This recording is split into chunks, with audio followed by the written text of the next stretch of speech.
Bienvenue, nos chers élèves de la 3e secondaire. Alors, aujourd'hui,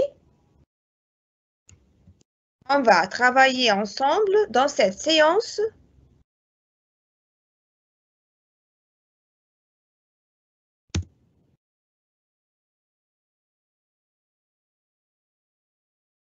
la compréhension écrite, la grammaire, lecture suivie le conte de Monte Cristo et les situations. Traduction, version et thème.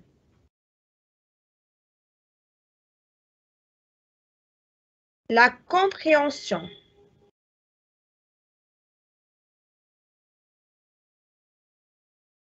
Un chercheur.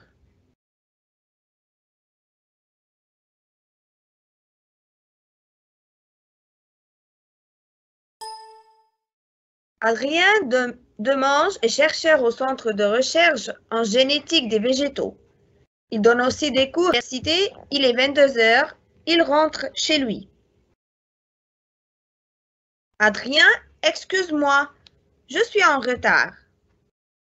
Émilie, j'ai l'habitude toujours tes expériences sur les champignons. Adrien, ben oui, toujours il y a quelque chose à manger. Émilie, en cherchant bien dans le frigo, tu dois trouver un reste de poulet. Adrien, tu as l'air fâché. Alors, ici le mot génétique veut dire science qui décrit les constituants gènes des hommes, des animaux et des plantes.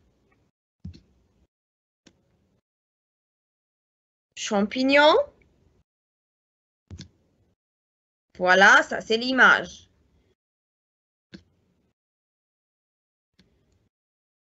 Un frigo, c'est un réfrigérateur.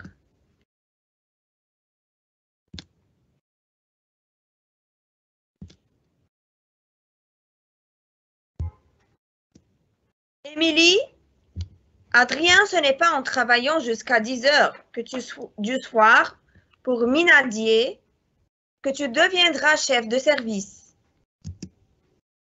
C'est en faisant quoi alors? En refusant de travailler sur les articles de Ménadier et en publiant sous ton propre nom. Tu es son assistant, tu n'es pas son esclave. Oui, mais tout ça, c'est bientôt fini.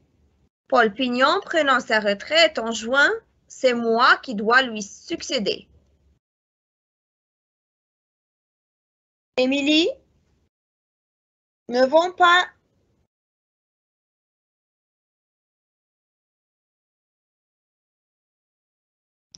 la peau de l'ours avant de l'avoir tué. Alors ici, le mot publier, c'est faire paraître un texte dans un journal. Un esclave, c'est personne entièrement privée de liberté. Une retraite, situation d'une personne qui a terminé sa vie de travail. Succéder, c'est se produire après.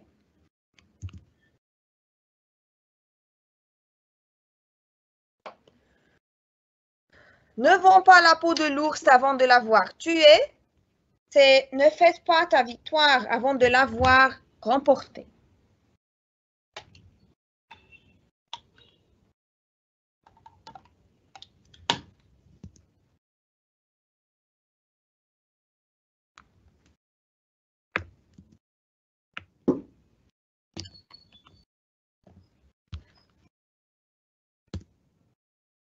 Que fait Adrien? Alors, Adrien, il donne des cours à l'université et fait des recherches au centre de recherche en génétique des animaux. Il fait des recherches médicaux concernant l'appareil respiratoire. Il fait des recherches au centre de recherche des végétaux et aussi donne des cours à l'université.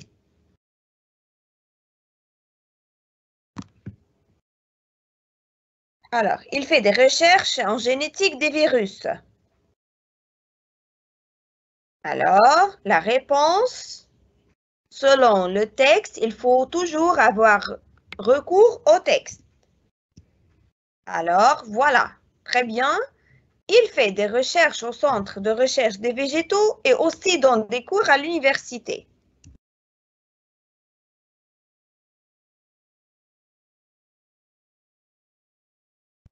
Pourquoi s'excuse-t-il en arrivant chez lui?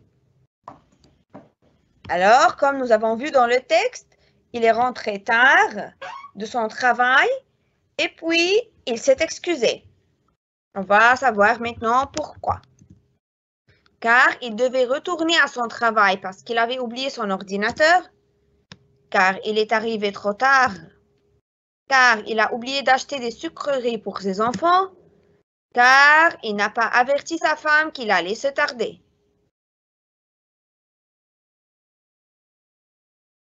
Voilà, car il est arrivé trop tard.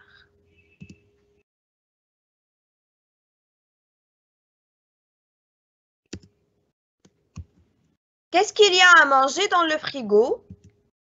Le reste d'un poulet? Un poulet et un plat de riz? Le reste d'un rôti? Une tarte au chocolat? C'est plutôt le reste d'un poulet. Voilà, c'est le reste d'un poulet. Très bien. Alors, vous pouvez continuer, Madame Jeannette?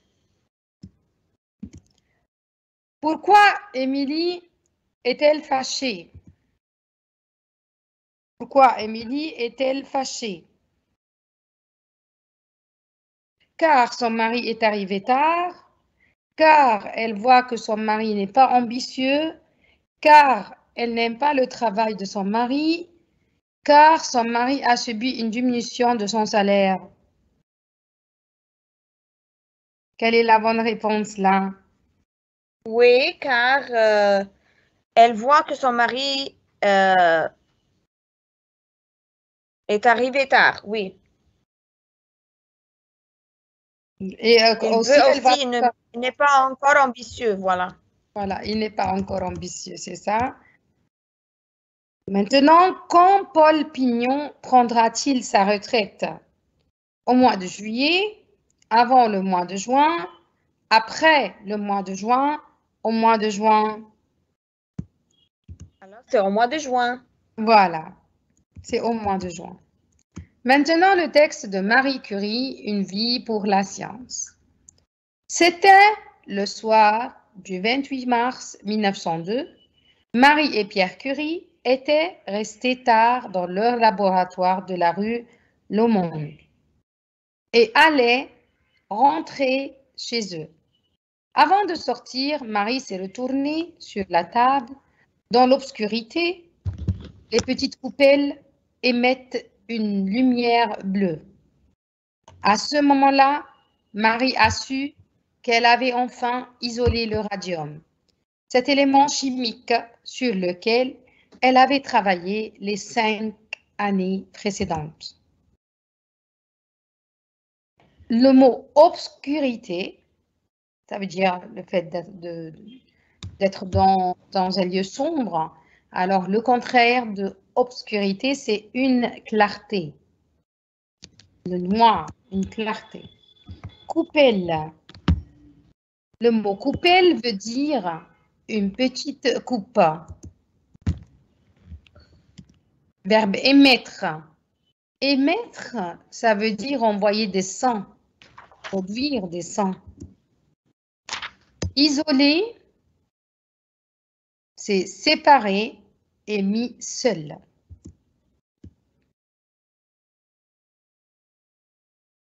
D'accord. L'année suivante, pour cette découverte qui va révolutionner la science du XXe siècle, elle obtiendra le prix Nobel de physique.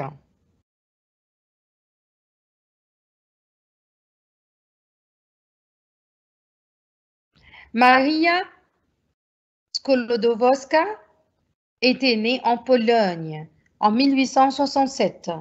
Très tôt, elle avait montré des capacités intellectuelles exceptionnelles. À l'âge de 24 ans, elle était venue à Paris pour faire des études de physique et 3 ans plus tard, elle avait épousé le scientifique.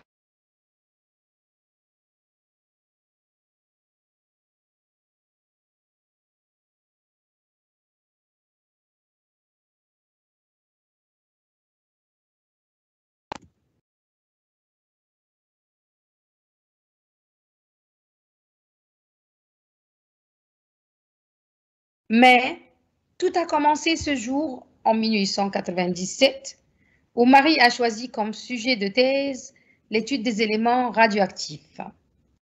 1 an auparavant, Henri Becquerel avait découvert que l'uranium émettait des rayonnements.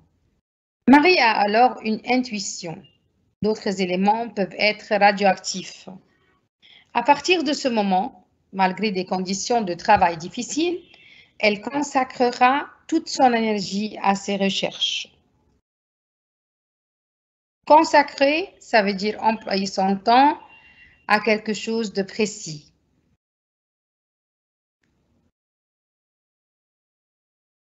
En 1911, elle obtient un 2e prix Nobel, celui de chimie. Elle aura été la première femme à recevoir ce prix et le premier scientifique à l'obtenir 2 fois.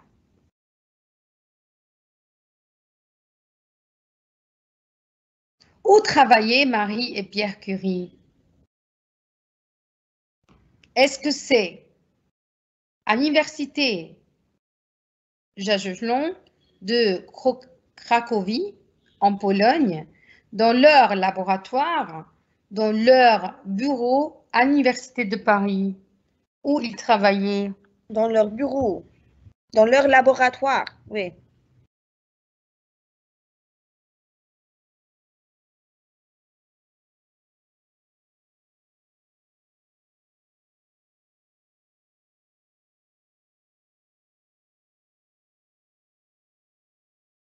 Question numéro 2. Qu'est-ce que Marie a découvert? Le bryon, l'uranium, le radium, le radon. Non, c'est le radium. Ouais, c'est juste.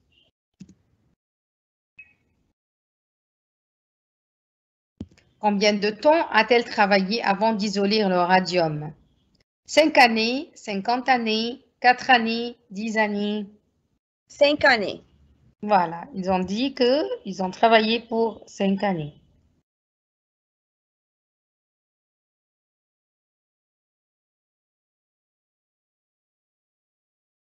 Combien de prix Nobel a-t-elle obtenu? Un seul prix Nobel, 2 prix Nobel, 3 prix Nobel, aucun prix. Non, elle a obtenu 2 prix Nobel. Voilà, oui.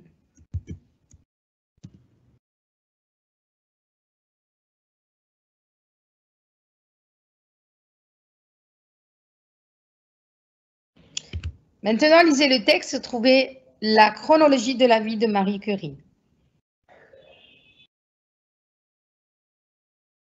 Premièrement, à l'âge de 24 ans, elle était venue à Paris.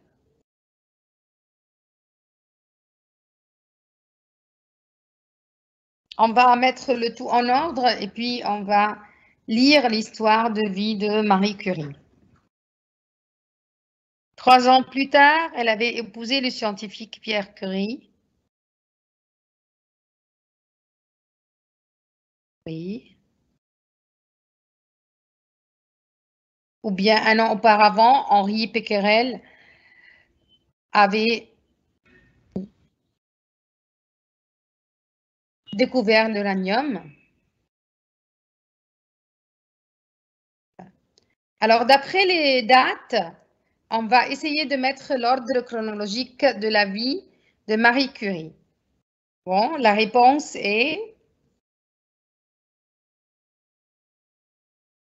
Voilà, à partir de 1867, on a la naissance en Pologne de Maria Sklodowska.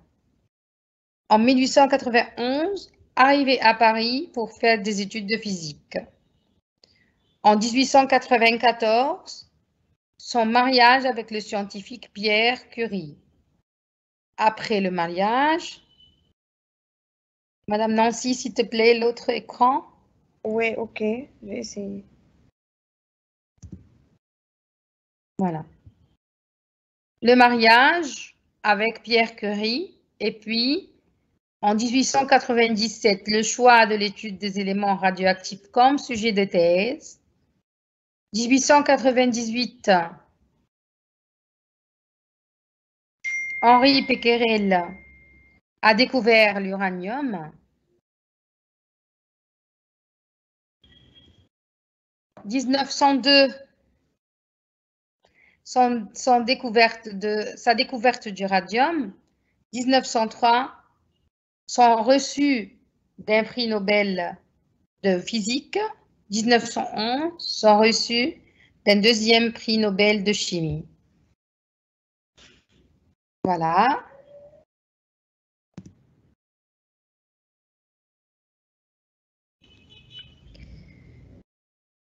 Maintenant, le synonyme de mot émettre. Communiquer, exprimer, formuler, produire. Non, je crois que c'est produire. Oui, très bien, c'est produire.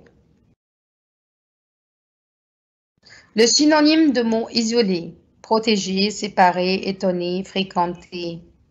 Non, c'est séparer. Très bien.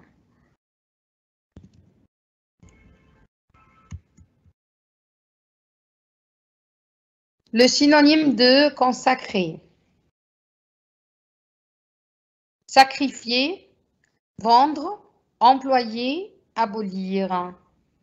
Non, c'est sacrifier. D'accord.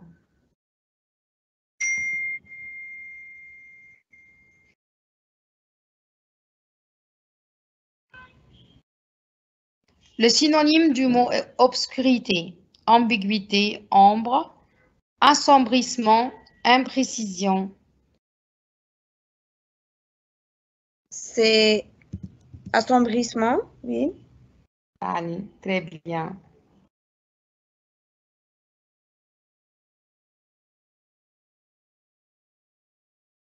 L'antonyme de émettre. Cacher, recevoir, disparaître, détruire. Non, c'est recevoir. Très bien.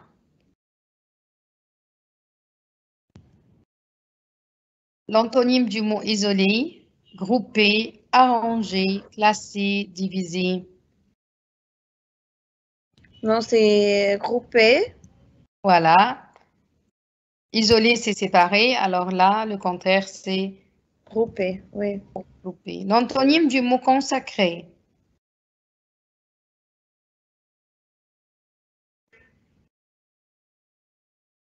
Sauver, conserver, déserter des pensées. C'est conserver. Très bien. L'antonyme du mot obscurité, transparence, confusion, netteté, clarté, lumière. C'est numéro D, clarté ou lumière. Très bien.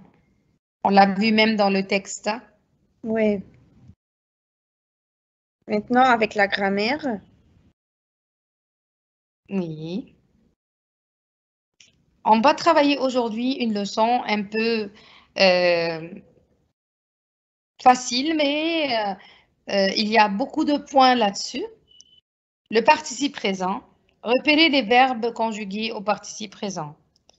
Alors, en cherchant bien dans le frigo, tu dois trouver un reste du poulet. Ce n'est pas en travaillant jusqu'à 10 heures le soir que tu deviendras chef. Paul prenant sa retraite en juin, c'est moi qui dois le succéder. En cherchant, c'est le verbe chercher, participe présent. Travaillant, c'est aussi participe présent. Prenant, c'est aussi le verbe au participe présent. Alors, comme vous voyez, la première phrase, en plus participe présent, on nous donne un gérondif. Et deuxième phrase, c'est pareil, en travaillant. Et la troisième, c'est prenant seulement, c'est le participe présent. Comment je forme d'abord le participe présent? Comment? Premièrement, Je cherche le radical de la première personne du pluriel de l'indicatif du présent, plus ANT. Par exemple, je dis respecter, nous respectons, ça va être respectons à la fin ANT. Réfléchir, réfléchissons, réfléchissons, SSANT. Faire, faisons, et ça va être faisons ANT. Pouvoir, nous pouvons, on enlève l'ONS, ça va être pouvons à la fin ANT. Voilà, nous pouvons à la fin ANT.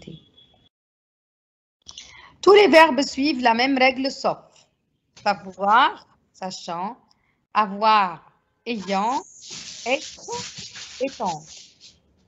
Donc, on a ces 3 verbes qui ne suivent pas cette règle. Le gérondif, regardez bien cette phrase, cette illustration. Pour s'entraîner à franchir des côtes, il suffit de rouler sur du plat en tenant les freins bien serrés. Où est le gérondif ici? Alors ici, c'est en tenant. En tenant, très bien. Donc, comme on a vu dans les exemples, le gérondif est formé par on plus un participe présent qui se termine par ant.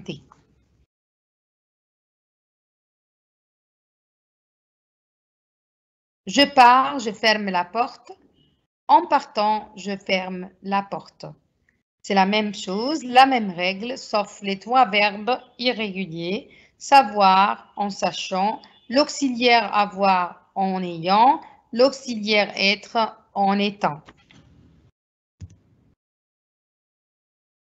La proposition participe présent, ou bien on peut dire aussi la proposition participiale. Les étudiants ayant réussi au concours trouveront du travail. Alors ici, les étudiants qui ont réussi au concours. Elle veut dire ça. D'accord? La différence entre un participe et un adjectif verbal. Quelle est la différence? Le participe présent, les participes présents sont invariables. C'est une personne souriant à tout le monde. D'accord? Alors là, elle n'a pas dit souriante.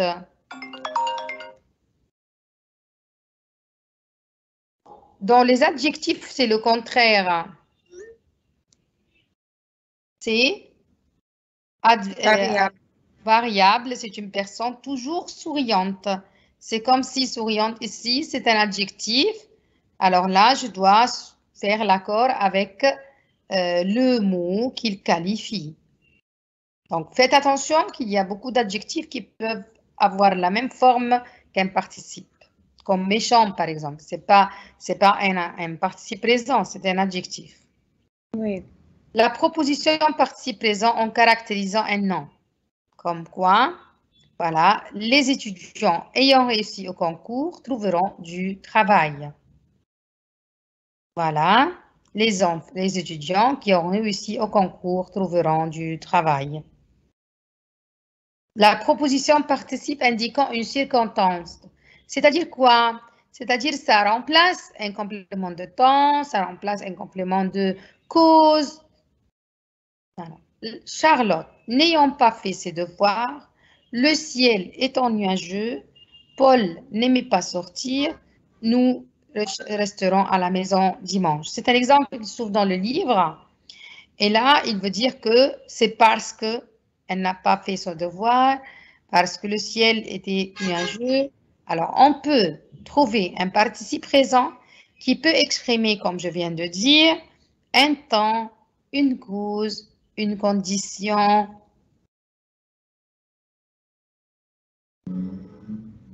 Voilà. Ça peut être aussi un participe présent. On a une petite remarque importante. Ne confondez pas le participe présent invariable et certains adjectifs formés avec le verbe à la fin int. Comme elle étudie la biologie en se passionnant pour son sujet. Alors là, c'est un participe présent, pas un adjectif. Elle raconte des histoires passionnantes. La passionnante, c'est un adjectif et c'est pourquoi on doit faire l'accord avec le mot qu'il qualifie.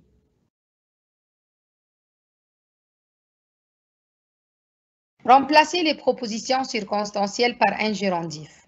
Quand je revenais de la bibliothèque, j'ai rencontré Philippe.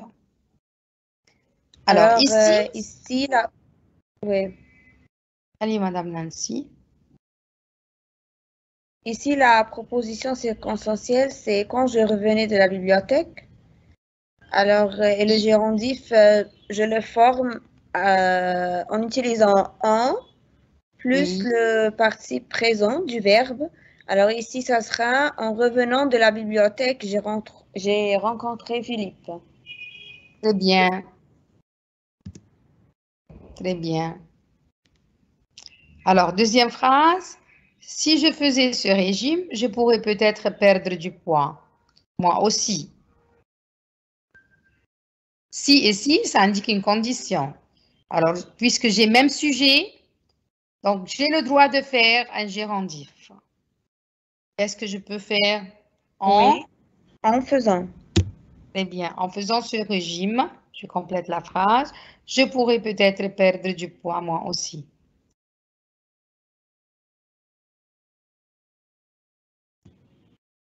Reliez les deux phrases en utilisant une proposition participe dans votre livre scolaire, page 57. L'entreprise Vidéo Concept a fait faillite. Le personnel est au chômage. Alors, ici, on a quoi? On a un rapport de cause ou conséquence, mais je vais utiliser une proposition participe. Oui. Ou bien, on peut dire par proposition participiale. Oui. On va dire l'entreprise Vidéo Concept ayant fait faillite, le personnel est au chômage. Voilà. Ça, c'est cause, rapport de cause et conséquence. Voilà. Le président visite le Mexique. Le Conseil des ministres est reporté à la semaine. Alors ici, on va dire le président visitant le Mexique. Le Conseil des ministres est reporté à la semaine prochaine. Ça, c'est cause, oui, et conséquence. Alors, faites attention ici que, Madame Nancy, seulement je vais mettre une petite remarque, que ici, on n'a pas le même sujet. Le président visite le Mexique, le Conseil des ministres est reporté. Donc, on n'a pas le même sujet et c'est pourquoi je dois mettre et répéter le premier sujet et le second. Le président visitant le Mexique. Je ne peux pas dire en visitant parce que ce n'est pas le même sujet. On ne peut pas mettre visitant seulement parce que je n'ai pas le même sujet. Voilà. Il voudrait maigrir, il a essayé, ça n'a pas marché. Elle lui donne des conseils. En faisant. En faisant quoi? En mangeant des légumes et des fruits, en faisant du sport, en marchant beaucoup, en mangeant moins de chocolat. Alors là, ce sont des conseils sous forme de gérondif. Oui. Voilà. Le suivant.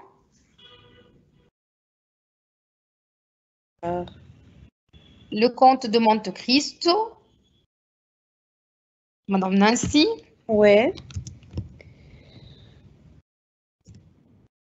Alors, aujourd'hui, on va faire connaissance d'un nouveau personnage, c'est Heidi.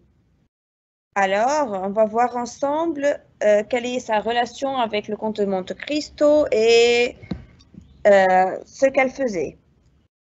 Le comte de Monte Cristo s'est introduit dans la haute société parisienne. Il se rend souvent au théâtre en compagnie d'une belle jeune femme grecque orientale nommée Heidi. Elle habite chez le comte, son protecteur, dans un appartement isolé. Alors Heidi, c'est une femme orientale grecque qui habite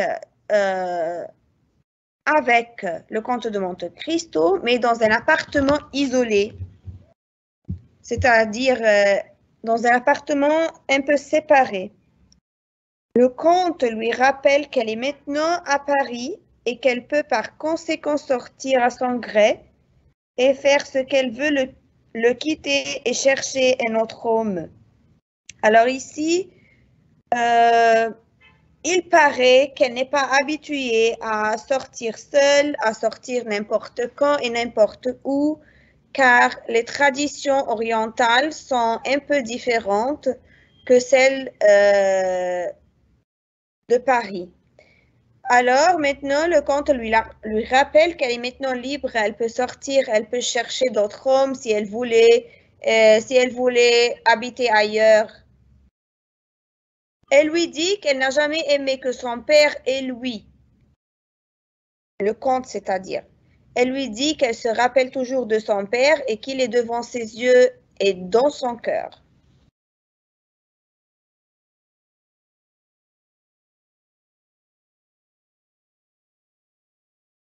Le synonyme de s'introduire. Pénétrer, entrer, percer, participer.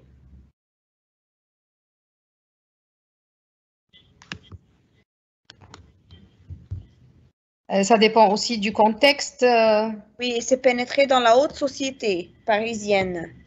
Ça veut dire faire entrer. Oui, c'est pénétrer peut-être parce que c'était pas facile. Oui, c'est entrer, oui. Pénétrer, oui. Oui. Le synonyme de se rendre. Et se rendre à un lieu, ça veut dire aller. Oui, très bien. C'est aller, très bien.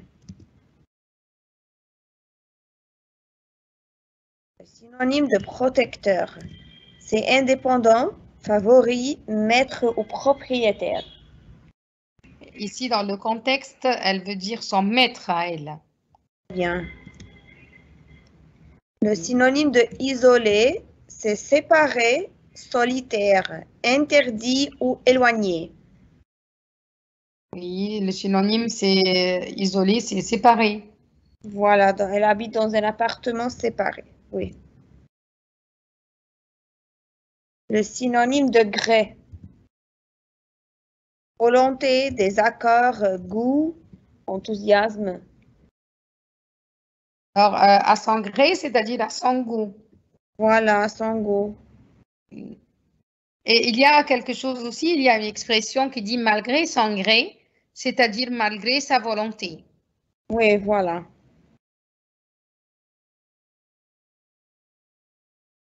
L'antonyme de quitter, c'est partir, trahir, voyager ou laisser. Quitter, c'est-à-dire laisser. C'est bien. L'antonyme de se rappeler, c'est appeler, oublier, se souvenir ou penser. Oui, le contraire, se rappeler, c'est-à-dire oublier. Très bien. Question. Qui a aidé?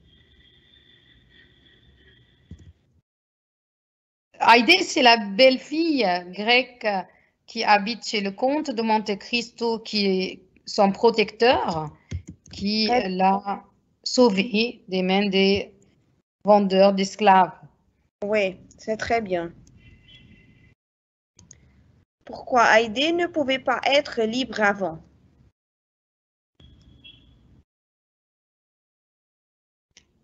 C'est-à-dire, elle ne pouvait pas sortir comme elle veut, aller et venir.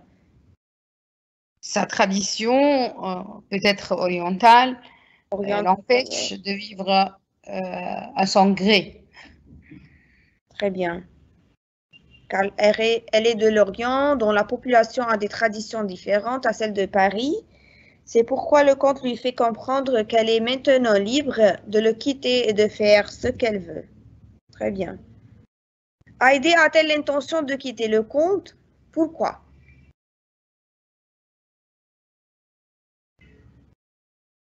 Non, elle n'a jamais dit ça. Elle dit toujours qu'elle n'a jamais aimé un homme que son père et le comte.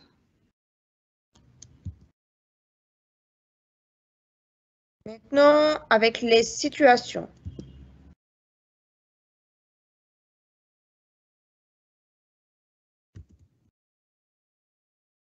Si vous voulez suivre un régime, vous mangez trop de friandises, vous mangez des fruits et des légumes seulement, vous mangez des aliments gras, vous faites du sport.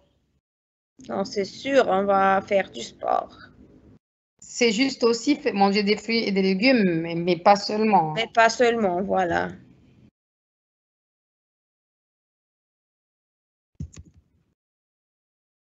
Pour ne pas avoir des problèmes sanitaires à cause du travail, il faut faire moins de travail et plus de temps libre, faire plus de temps libre et plus de travail, faire autant de travail et du temps libre, avoir plus de travail et du temps libre. Non, c'est avoir autant de travail et du temps libre. Voilà. Autant ici, c'est-à-dire égal, un temps égal entre les deux. Oui, c'est ça. Ne vends pas la peau de l'ours avant de l'avoir tué. Ça, c'est une expression qu'on a vue dans le texte. Oui. Il ne faut pas considérer une chose gagnée avant d'en disposer. Il ne faut pas considérer une chose gagnée après en perdre. Il ne faut pas considérer une chose perdue avant de l'avoir gagnée. Il ne faut pas considérer une chose perdue avant de l'avoir perdue. Non, c'est la première réponse. Il ne faut pas considérer une chose gagnée avant d'en disposer. Voilà. Maintenant, la traduction, Madame Nancy. Oui. Alors, traduisez en arabe.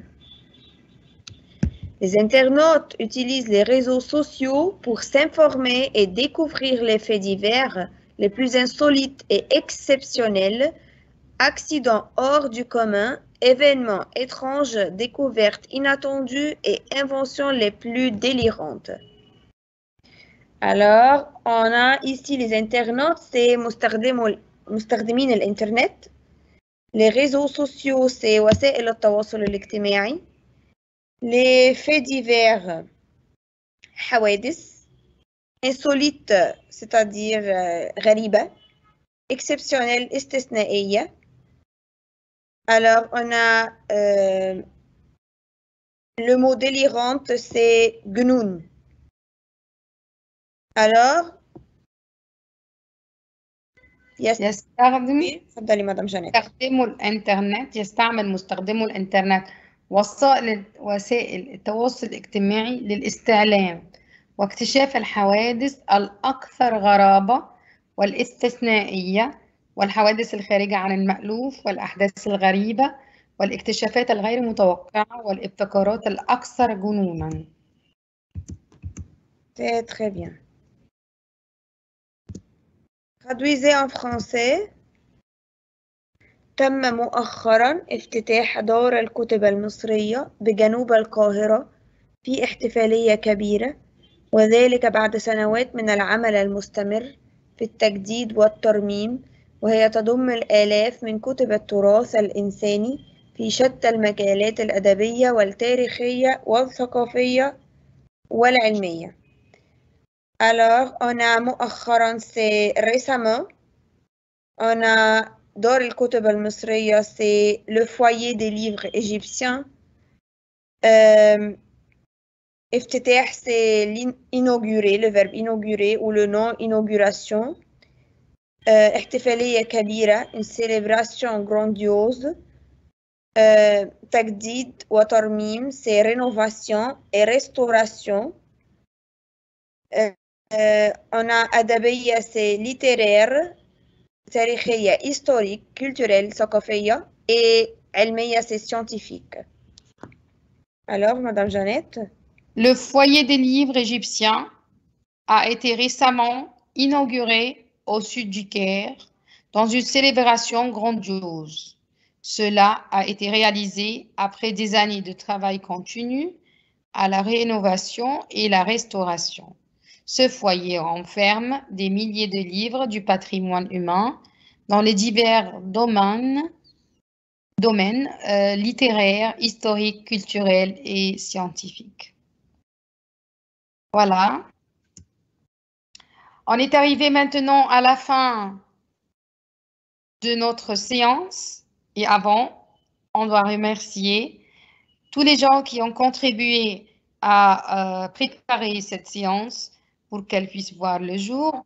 Madame Wafé Abbès en tête, la directrice pour le développement du français. Madame Chérine Rorib, inspectrice générale d'Alexandrie. Madame Jeannette Eshay, coordinatrice de français au secrétariat général des écoles catholiques au Caire. Madame Nancy Aïd El Kamel, professeure de français à l'école Notre-Dame de la Délivrance de Dahir. Madame Nermine Sultan, professeure de français à Alexandrie. On doit aussi remercier tous les